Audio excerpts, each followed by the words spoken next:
You know those headlines you see about the Fed having a meeting and everyone kind of freaks out about it? It can sound super complicated, like something only Wall Street needs to worry about. But the truth is, what happens in those meetings has a direct line, straight to your wallet. So let's pull back the curtain and figure out what's really going on. And that's the big question, right?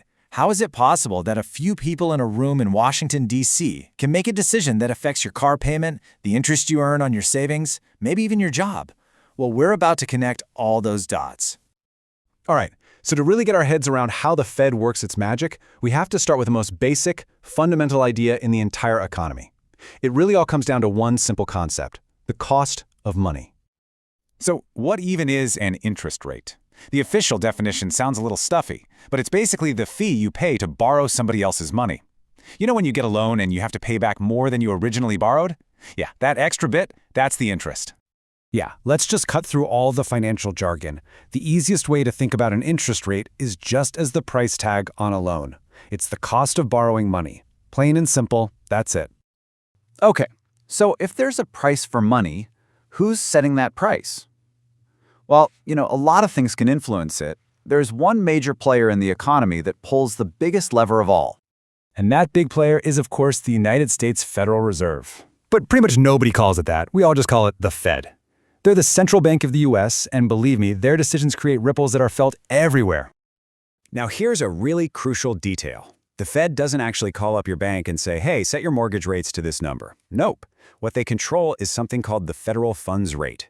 This is the interest rate banks charge each other for super short-term loans. You can think of it like the wholesale price of money. And once that's set, it influences every other interest rate you and I see. So why is the Fed always fiddling with this rate? What's the point? Well, it's all about this incredibly delicate balancing act they're trying to pull off between two big and often competing economic goals. I love this analogy. Think of the economy as a car. When inflation is getting too hot and prices are just rising way too fast, the Fed slams on the brakes. They do that by raising interest rates. That makes borrowing money more expensive for everyone, which cools down spending. But if the economy is sputtering and needs a boost, the Fed hits the gas pedal. They lower interest rates, making it cheaper to borrow, which encourages people and businesses to spend and invest. It's this constant back and forth. Okay, we've talked about the what and the why, the big picture. But now let's get down to the part that really, really matters. How does all this economic maneuvering actually affect you and your money? Yep, this is exactly where it stops being some far-off theory on the news and starts hitting home, for real. The ripple effect is just massive. When the Fed raises rates, that credit card balance you're carrying, your car loan, any loan with a variable rate, it can get more expensive month to month. But it's not all bad. For savers, higher rates are great news. Your savings account might finally start earning you some decent interest. Over in the stock market, things can get shaky. Safer investments like bonds suddenly look a lot more attractive, so investors might sell stocks, causing the market to dip. And of course, for businesses, if it costs more to borrow, they might put that big expansion project on hold or slow down hiring. It really touches everything. And you know what?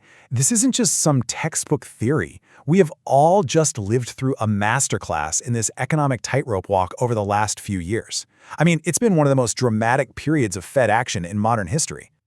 Just think back. Right after the pandemic hit, the Fed cut interest rates down to basically zero to keep the economy from collapsing. But as things started to recover, all that cheap money led to a massive surge in inflation. Prices for everything started to skyrocket. So the Fed had to do a complete 180 and start hiking rates at a historic pace just to get inflation back under control. And this quote right here, it just sums up the whole mission, doesn't it? It is a constant, never-ending balancing act. If you hit the gas too hard to fuel growth, you risk runaway inflation. But if you hit the brakes too hard to fight inflation, you risk sending the economy into a recession. Trying to find that perfect sweet spot, man, it's an incredibly fine line to walk. So the next time you hear on the news that the Fed made an announcement, you'll know exactly what's going on. It's not just a bunch of numbers on a screen. It's a decision that's going to have a real impact on your wallet, your job, and your future. And that really leaves us with this one big question to chew on. The entire goal here is to achieve this perfect economic balance, this perfect stability. But in a world that's so unpredictable, so full of constant change, is perfect stability even possible? That's a question that economists and, well, all of us are probably going to be grappling with for a long, long time.